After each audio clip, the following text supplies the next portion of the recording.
topics and opinions expressed in the following show are solely those of the hosts and their guests and not those of W4CY Radio, its employees, or affiliates. We make no recommendations or endorsements for radio show programs, services, or products mentioned on air or on our web. No liability, explicit or implied, shall be extended to W4CY Radio or its employees or affiliates. Any questions or comments should be directed to those show hosts. Thank you for choosing W4CY Radio. Welcome to Entrepreneurs Ascending, where we believe in a better life through better business. Here, we help you aspire to greatness, achieve your goals, and ascend to new heights. Whether you're starting, scaling, or exiting, we're here to empower you with inspiring stories, enlightening discussions, and transformative resources to help you accelerate your success. Now, it's time for Entrepreneurs Ascending. Hello and welcome to Entrepreneurs Ascending. It's wonderful to have you here. And yes, we are this place where we want you to have the information that you need to be successful. And sometimes that's the things that you need to do, right? And to take action on. Sometimes you have to put our risk management hat on, and we got to think about what are the things that could happen that we need to try to prevent from happening. And so we've got a couple of guests here with us today to talk about cybersecurity. And while that might not always be something that's top of mind, if you're in a startup mode or scaling up, and maybe that mid-size mode might not be something that you think of as a high priority, but we're going to go over some things here today that I think is going to help you to understand that it is important to consider this as a part of your overall strategy, your strategy for taking care of your customers, but also you need to consider the strategy of how these things might affect your team members, or how they might affect it if they are not necessarily those A players, they're not happy and engaged. So without further ado, I'm going to bring in Nick Gibson and Geraldine Riley to share more about the strategies behind cybersecurity. So thanks, Nick and Geraldine. Good to see you. Good to see you, Matt. Thank you for having us. Absolutely. Yeah, thanks, Matt. Good to be here. Yeah. Well, it's great having you here. So, well, of course, we like to start a little bit about your own entrepreneurial journeys, because, everybody is typically here, they want to hear something that's kind of relatable, right? They want to know that other people are going through some of the same stuff that they might be going through. So, Nick, do you want to start? I mean, I know you were the founder of the company, and Geraldine, you're now also a partner, right? Head in there, yes. Yeah, Yes. well, it's in process. Okay, all right, Mm-hmm. fair enough. So, Nick, tell me a little bit more about what inspired you to start Gibson Cyber. Well, my career had spanned mostly in the Department of Defense and large Fortune 100 and 500 companies, and working for them in multiple capacities, usually in companies like managed service providers that manage large companies. And we would get called a lot by these small businesses. Hey, I have 5 employees. We just got ransomware. They're asking for $500,000. We don't have that. How can you help us? And I would have to turn to my bosses and say, can we get the green light to go do this, help these people? And they say, no, they don't make enough money. They can't afford our services. So I wanted to bring an affordable cybersecurity solution to help the 46% of our economy that is the small businesses, because they are 46% of our economy, and no one out there is really helping them the way they should be helped. And that's why I'm bringing my service out there. Thank you. And Geraldine, I know you're working on the partnership, but what's excited you enough to say, you know what, I believe enough in this mission to partner up with Nick and do battle together? So I'm not quite the astute security elevation as Nick. He's quite smart and a great guy to work with. But I do have a Security Plus certification, and I was working in a company that was supposed to have a cybersecurity arm when I was looking to go in there. And after about a year and a half, my husband and Nick had met, and Nick said he was a cyber geek, and my husband said, oh, my wife's a cyber geek. So when I got to meet Nick, we had a an obvious connection. And what I really loved about this company was the vision of protecting small businesses. It's not a business on our end as much as a passion that we have to make sure that these companies are secure. And, there was something about working in a company that had the same belief that I had. I was working in a company that I didn't really know if there was a lot of support. Nick is very strong, supportive of what I do in my sales and marketing. And, we're here to just grow our business, but mostly help other businesses. Excellent. Well, so you like the idea of being able to help these small businesses that might not have somebody else to turn to, right? Like kind of Nick was saying, that there's just not a lot of providers that specialize in the cyber area, that this cybersecurity area for these folks. There's a lot of MSP. So what's the difference? Like you said, MSP, and some people might be familiar with the term. What is an MSP? So it stands for, we in our cyber field, we love our acronyms. We have to have them. So it's an acronym that stands for Managed Service Provider. And then there's another acronym, MSSP, Managed Security Service Provider. And what those two mean is basically we take software solutions and help our clients manage them for them. A traditional MSP could do things like deploy an email server, or stand up multi-factor authentication, or a lot of mostly engineering type traditional IT work. Or a MSSP, where we kind of fall into, is we specialize in security. So we use security products to bring cybersecurity to our clients. So we're not necessarily installing servers or anything like that, but we are investigating incidents, and generally our goal is to keep the what we call the CIA triad: the confidentiality, integrity, and availability of the data. So that's our main job. Okay, so that line is kind of doing the daily maintenance. Why is the computer working? Is it not working? Trying to prevent issues from popping up, and kind of that proactive management of the IT. The difference is that you're really specifically honed into the security components that make up the technological environment for a business. Yes. I mean, and it kind of, if you think about it, all of our lives run on data. If you go to the gas pump you put in your car, that data needs to transmit somewhere. I secure that transmission, if you want to think about it that way. Excellent. I think working in the environment that Nick and I are in, we are very large cybersecurity for small companies. So one of the things we are challenged with is a lot of small companies don't really understand the umbrella that they need. They know what IT is, right? Everybody has an IT company. They know that they have a firewall, and they know they have an antivirus, and that is all great and well. But they don't have the other. That's like door number one. They don't have door number two and door number three, which are the other doors that they get in, the hackers. So our job is to provide doors 2 and 3 in addition to 1, to give them the security that they need. So talking with non-technical people in industries like accounting and CPAs, title companies, they're great in their craft, but they don't always know the technical end of it.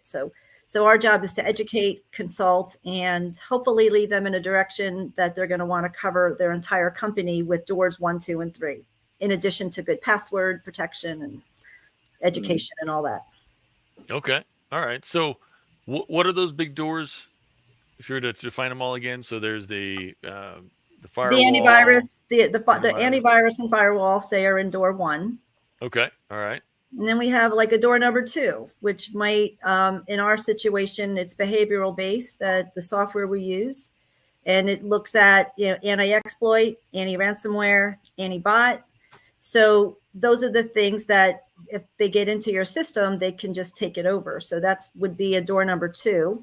And then a door number 3 would be the analytics part of it, which is the forensics and the data loss prevention and remediation.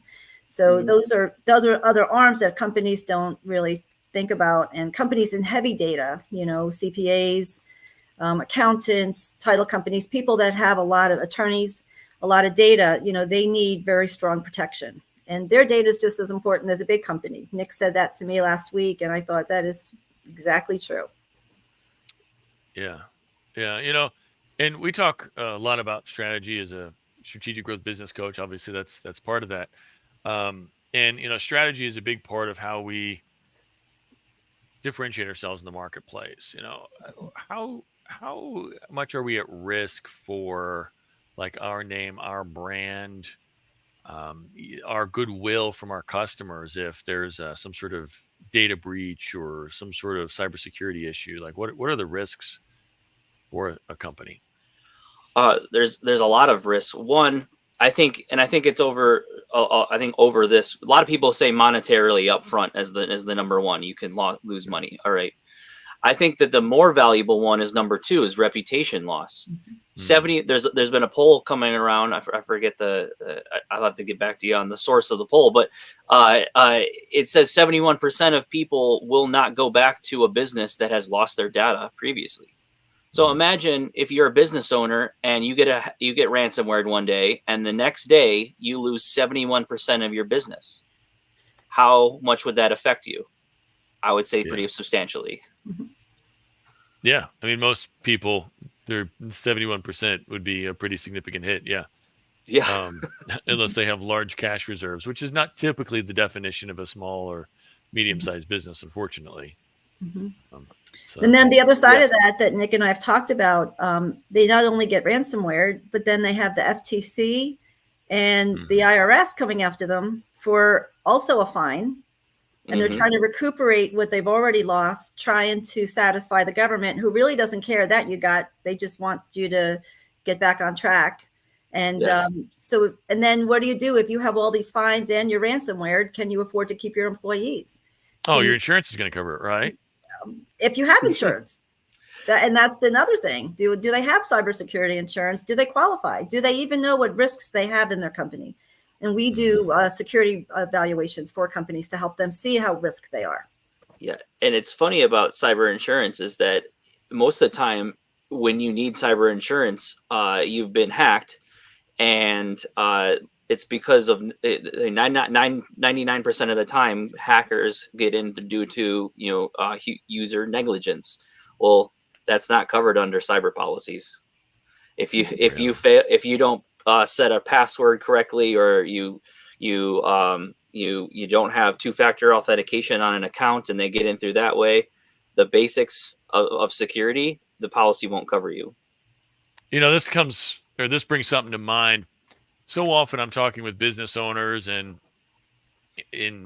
I get this feedback, like, why can't I just find employees that just come in, do their job, I give them a paycheck and no drama, and they just go, and I say, like, look, if that's all you think a job is to somebody, then you'll get those people, but those are the quiet quitters. They're not engaged, happy employees. They're going to go above and beyond.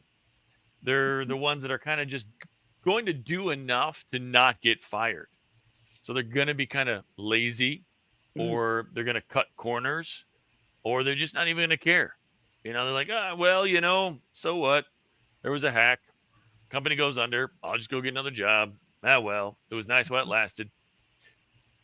So when we talk about, like, okay, so what would be like a good example maybe of like where there's a human risk, human element, behavioral issue, if you will, that caused some sort of cyber breach, some sort of cyber issue, security issue?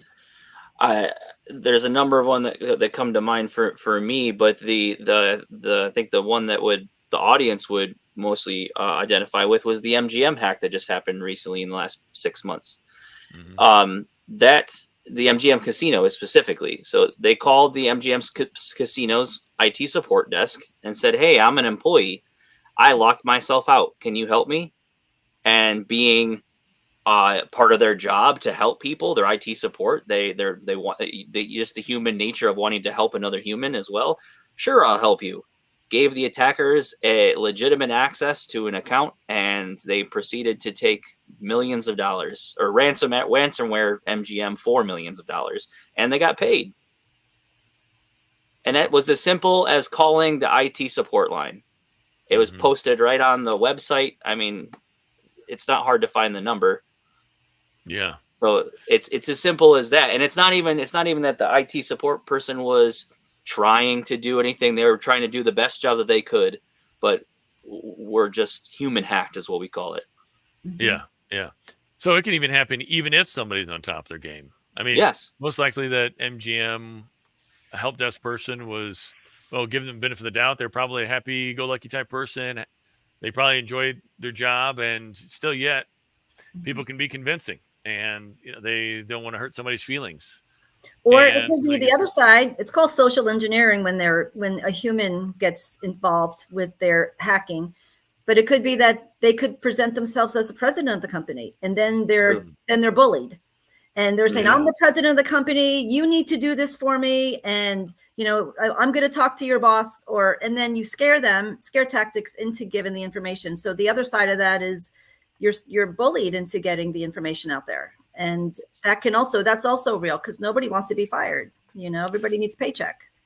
Yeah. It's not bullying, but I had a client who, before she was in this sales position, she worked as kind of an administrative assistant for the CEO, and she received an email that looked like it had come from the CEO that said, "Hey, I'm in a meeting. I can't talk right now. Please don't text me.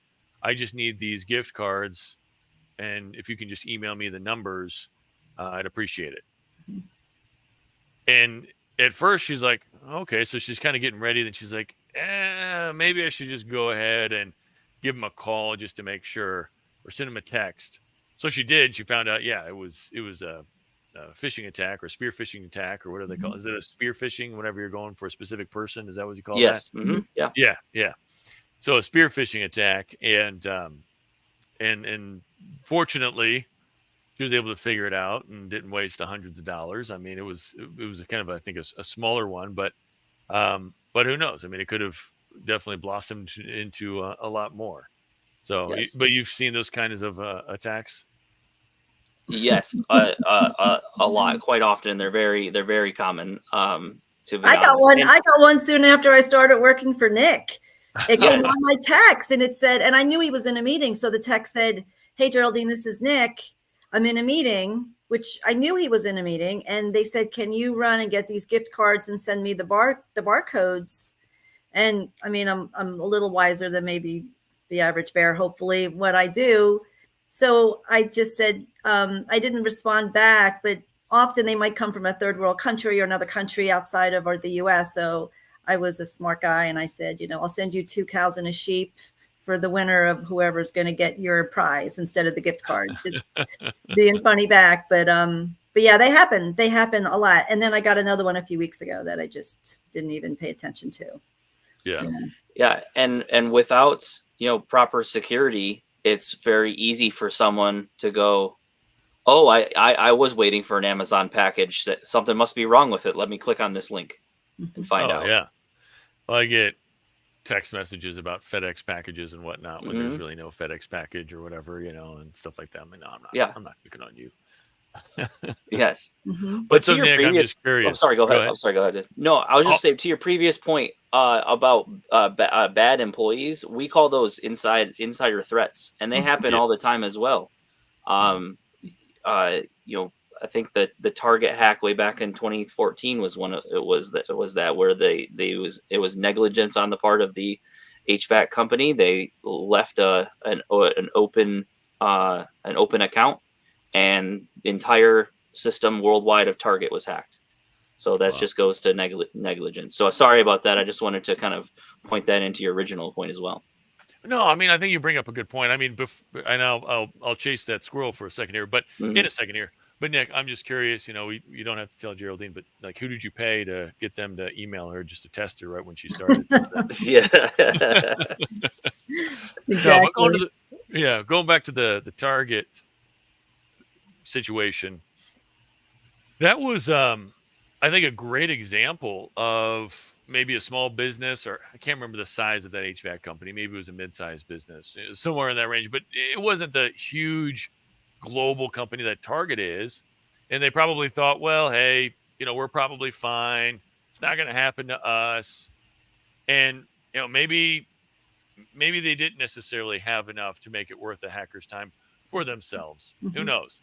But, well, I mean, maybe they did. But let's just say, like, maybe they weren't, maybe they weren't really big enough to really be worth the hacker's time. But using them as a door to using Geraldine's terminology, they're using them as a doorway to one of their bigger clients, which I know, especially in the B2B world, or even in the B2C world. I mean, sometimes people have high net worth clients, and it really puts them at risk. And most of those folks, if you are that doorway into something that's going to end up causing them a lot of strife and wasting their time and wasting their money, it's going to really put a strain on that relationship. I think too. I think one of the things. Sorry, Nick. No, keep going. One of the things, when you talk about that HVAC company and Target, is the supply chain. If, in a sense, if you're a contractor or subcontractor, you're a small company, you might think, well, I'm just a small company. But if you're working with larger companies and they don't have a requirement on you to have good security, and you're the person that doesn't have the security into the large company. So, even if you're a small company, if you're a subcontractor, you do need to have yourself on lockdown so that you don't affect the ripples later on down the line with that chain. That reminds me of First American Title, that just a few months back that was hacked. One of their independent agents was hacked first, and that led them, and their email got hacked, and that led them into the corporate systems. So just an independent agent out of somewhere out there, and hacked the entire corporate just because they're working with them and they were insecure. Wow. Well, so what can a small business do, or what are some of the things that a small business needs to put on their checklist of steps that they can take to start to get more secure and protect themselves, at least from some of the big, medium-sized, risks out there? I think first off is to have a risk assessment done about their business. And I say this because there's a lot of download a security packages out there where you just go online and you download it. It doesn't fit your business model directly. So I think having a risk assessment done to know exactly where you need to fit your security needs to fit into how you operate is vital. I think that's the first thing I tell people all the time is we need to find out what we need to find out first, right? We need to talk about, how do you intake documents? How do you talk to clients? How do you communicate with them? Who has access to what data? How many administrators do you have on your network? All these different things go into what security software you need.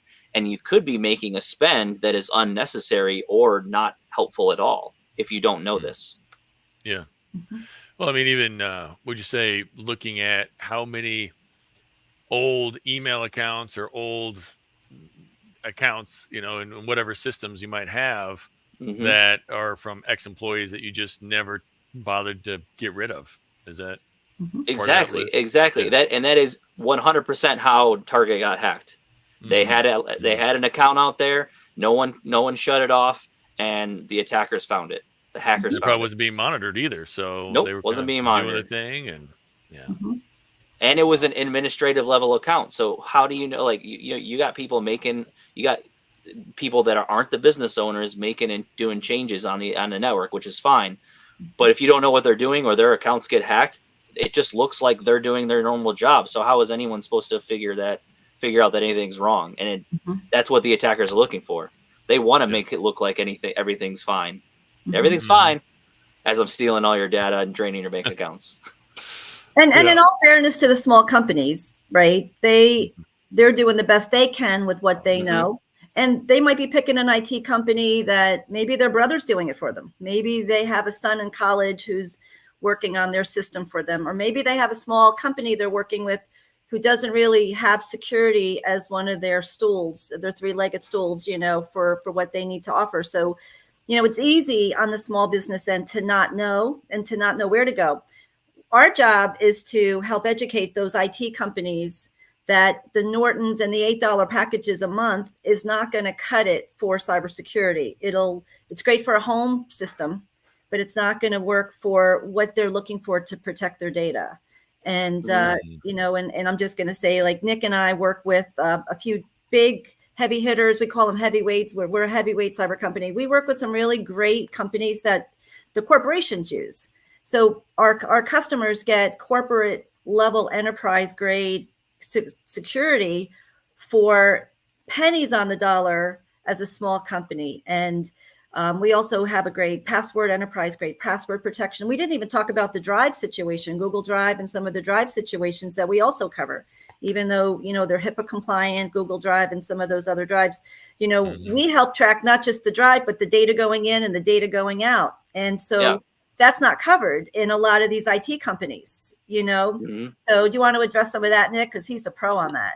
Yes, yeah, and that's our biggest thing that we come at is cloud security. Everything's in the cloud, and that's great, and I want everyone to be in the cloud, because you want to have Google's security behind you. You can't put enough money, as much as Google can put enough money into your security. So that's why that's what I tell people. But there's also some things that even Google doesn't do for you. So putting our security solutions on top of, we call it on top of Google Drive or the Google Suite to monitor for activities while you're operating normally is a great service that we offer. Because let's say that you have a file that you're sharing out there with certain people, and then at one point in time, someone else gets that file that shouldn't have been shared to it. How do you know that that's actually happening when you have 1,000 files in your Google Drive with that one single file that may contain everyone's social security number in the company or something? You know what I mean? Right. So having an alarm system going, oh, this file was changed to an outside source, that's not okay. Yeah. That raises alarms on our side. Hey, why is there a file containing this data going outside of the environment? And I think with the door 1, 2, and 3 that I talked about, a lot of companies might have a product for door 1 and think they have a product for door 2, but door 2 doesn't talk to door 1, or they might have door 3. Our product with door 1, 2, and 3, they all talk to each other, and it's constant. It's a 24/7. So if something's happening here, it'll automatically start talking to over here and to eradicate any of the problems before it even gets onto the computer. Yes, and I think that's that happens. What we have. That, for example, let's say you're out and about, and you need to check your email. Actually, you're out and about, and you need to check your email at your grandmother's house because it's Thanksgiving. How you log in your email, and you look at all your things. How do you know that email that you're looking at is protected? Because there's no other security there. You're not on your normal devices that the normal antiviruses would protect. You're on someone else's device. So how do you know that you're going to be protected by going to your email, logging in, all that other things? Well, our security on top of that protects that. It looks at where you're logging in from. We're checking for who's logging into your email. Why are they accessing it? What are they doing? All that sort of stuff. So even if you're not on your device and you're not on your phone and you're at your grandma's house for Thanksgiving and the cell phone service is crappy because she lives in Central Florida, you can still check your work email and know that you're secure, just as you would if you're in your office. Right. Unfortunately, as you're kind of mentioning that, I'm kind of thinking about like an analogy. So, you go to grandma's house, and you'll use her computer maybe, and you don't know how secure it is, how safe. You don't know how clean it is, if you will. Nope. So, but would you ask grandma to feed you with her bare hands? Yeah. Without knowing if she washed her hands first, right? Oh, terrible analogy, but hopefully it puts enough of a picture in somebody's head. Exactly. You know, Exactly. No, I probably wouldn't have it. Nana feed me. as far as strategy, Matt, I know this is your cup of tea. You're great at what you do. As far as strategy, a lot of companies that I'm finding out will spend new companies, startups, small companies around. They'll spend $1,000 a month on marketing, and not think twice about it. Right. But they don't invest in their cybersecurity. They want to get the cheapest amount just to have it. But what they don't realize is that it's not just, I call it an egg. It's not a side issue. It's really your whole company needs to be have an umbrella over it. And you do need an investment. It is an investment. Prepare instead of repair, because the repair could put you under. Well, and I know the challenge for a good IT company and a good cybersecurity company is that if you're doing your job, they should wonder, like, why are we paying these people? Because there's nothing that's coming up because everything's fine, everything's working, right? So you're kind of out of sight, out of mind. Like, why is this money coming out of the bank account every month? Who are these people, right? Now, I mean, obviously you want to maintain that relationship and you want to communicate, hey, this is what's going on, and we had these weird things going on, and and have those conversations. But hopefully they're not having issues, so they are going to naturally kind of be like, oh well, what's going on here, and if you're kind of doing your job. So it's kind of a hard place to be in sometimes, right? Yeah. It is, but I think that's where the image that we're trying to get away from as well as a little bit too, is that we're not just there to sit in the background. Security is proactive. You need to be proactive about security. So we're a proactive security company. So we're meeting with you on the monthly basis to talk about what has happened over the month. We're checking all of your applications and devices that you use for security updates that need to happen. We're making sure that you actually do those security updates, and they don't just sit in the background with a little ping that says, "Hey, reminder, you need an update," and it never actually happens. Because that's where the attackers are waiting for. They're waiting for you to miss an update or to not look where this email is coming from. So you need to have someone like us that's proactive in the background going, nope, that's a person that you've never emailed before. Why are you emailing them back? So I mean, things like that. To really think about it too in a different way, it's like if you're a business owner and you have the right systems in place and the right people in place, then things should be running smoothly. You're not going to think though, well, things are running so smoothly. Why am I paying this person this salary since things are running so smoothly? Yeah. Well, hopefully you realize it's because you've got the right person in place that's killing it. Right. Yes. Right. So I think it's the same way to think about with services such as yours. That hey, if you're not having any issues and it's smooth, then it's probably because they're killing it. And you probably don't want to get rid of that. So yeah.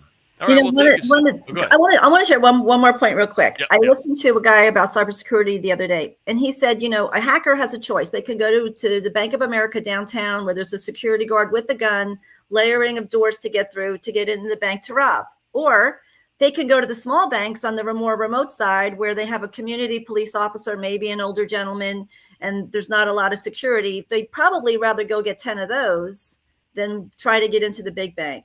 So our job is to have the security of the big bank for these little banks, so to speak. Yeah. So you're saying that there's some banks that might have somebody that could also qualify as like a Walmart greeter, as I mean, sorry, you're a Walmart greeter, but you probably shouldn't be a security officer. I like Walmart. And I love the greeters. It's always wonderful there, especially when they're smiling and happy. But they probably shouldn't be the security officer at a bank. I'm just saying, right? Like there's roles and whatnot, So.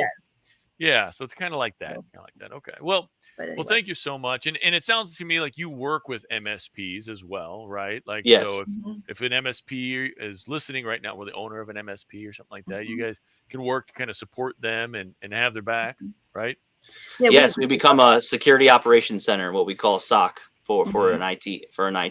So right, SOC. So we any cybersecurity sort of related issues, we help bolt right onto an IT firm to bolster their offering for their clients.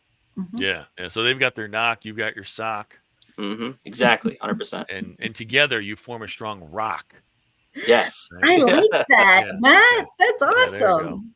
Yeah. It's better than snock. Yeah. Yeah, that's true. It is better than snock. Yeah. Nick. And you can keep them from the hard knocks, right? I mean, because Yes. wait, because there's S at the end, but it's, well, you already said knock. Anyway, all right. So, what if somebody wants to know more? Like, what is a good way for them to get a hold of you? And do you have any special opportunities right now, promotions or something like that, that might help them to be able to take that step, even if they're, maybe kind of thinking about it, kicking it around? We're right now we're offering that risk assessment I was telling you about for Okay. anyone that's listening. If they come on and say that that they heard us on the show, we're going to give a 50% off. So it's normally we do like $350 for our risk assessment. So we're giving you around $150. I'm not good with math off the fly right now, but 175. Anyone that wants a risk assessment to really understand where their cybersecurity is and where they need to focus on, we're giving half off for anyone who does that. Listen to the show. Yeah, Awesome. they can go to gibsoncyber.com. Yes. And there's a contact us button. Say that you heard us on Matt's wonderful show, and we would love to reach out and talk with you. So. Awesome. Well, thank you so much for being on here with us today, Nick and Geraldine. And maybe we'll have to do this again sometime and dig deeper into one of these issues. And thank you to the audience who's listening. We really appreciate you. This is what it's about. If you would like to hear any other topics, or if you'd like us to dig deeper in any of these, please feel free to message me, shoot me an email, at matt@timeforsuccess.io or team@entrepreneursascending.com. Or you can go to entrepreneursascending.com and fill out our contact form. Let us know too. Or make a comment anywhere where any of these shows are posted, any of that stuff. So we'd love to hear your feedback. And thanks again. And we'll see you next time. Thanks you so much. Thanks, everyone. Thank you for being with us today. But now is the time to put what we talked about into practice. Remember, your family, employees, and community are depending on you to rise up and win. The great news is you're not alone. You're part of a resurgence of entrepreneurs who are ready to take their business, life, and impact to the next level, and we're going to do it together. This show is powered by Time for Success, where we help business owners every day who want more freedom and wealth while building a legacy of positive impact. Please follow Time for Success on LinkedIn, Facebook, and YouTube for more helpful strategies and tools for creating the business and life of your dreams.